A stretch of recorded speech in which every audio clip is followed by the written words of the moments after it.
জয় নিতাই, জয় গৌর। আজকে একটা খুব সুন্দর কথা বলবো। সেটা হচ্ছে, মানুষের চারটে জায়গায় কখনোই লজ্জা পাওয়া উচিত নয়। চাণক্য নীতিতে চাণক্য বলছেন, ধনধান্য প্রয়োগেষু বিদ্যয়া সংগ্রহেষু চ আহারে ব্যবহারে চ ত্যক্ত লজ্জা সুখী ভবেৎ।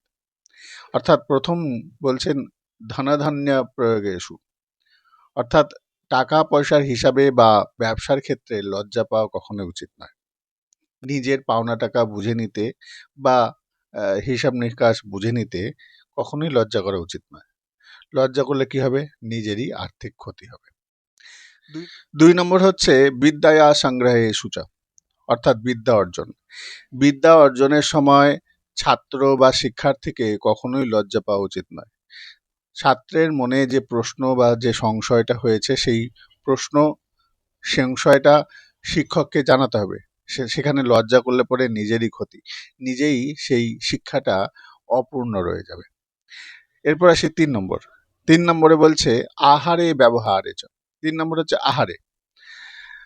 খাওয়ার সময় বা কারোর নিমন্ত্রণ, কোনো বাড়িতে নিমন্ত্রণ পাওয়ার সময় যদি কেউ লজ্জা পায়, তাহলে পরে সেই মানুষটা অভুক্ত রয়ে যাবে, পেট ভরবে না, তখন তার সমস্যা হবে, সে ক্ষুধার্ত থেকে যাবে। তাই খাওয়ার সময়, কোনো নিমন্ত্রণ বাড়ি খাওয়ার সময় কখনোই লজ্জা পাওয়া উচিত নয়। 4 নম্বর হচ্ছে ব্যবহার, অর্থাৎ আচরণে। দৈনন্দিন কথাবার্তা বা সামাজিক আচরণ, আচার আচরণ, ব্যবহার, স্পষ্ট কথা বলতে হবে। যখন কারোর সঙ্গে আমি কথা বলছি, সেই কথাটা স্পষ্ট কথা বলতে হবে।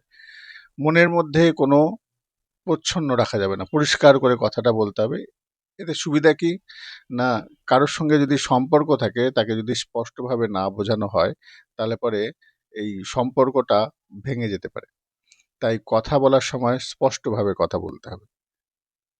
এই হচ্ছে 4টি লজ্জা, মানে লজ্জা না করার স্থান।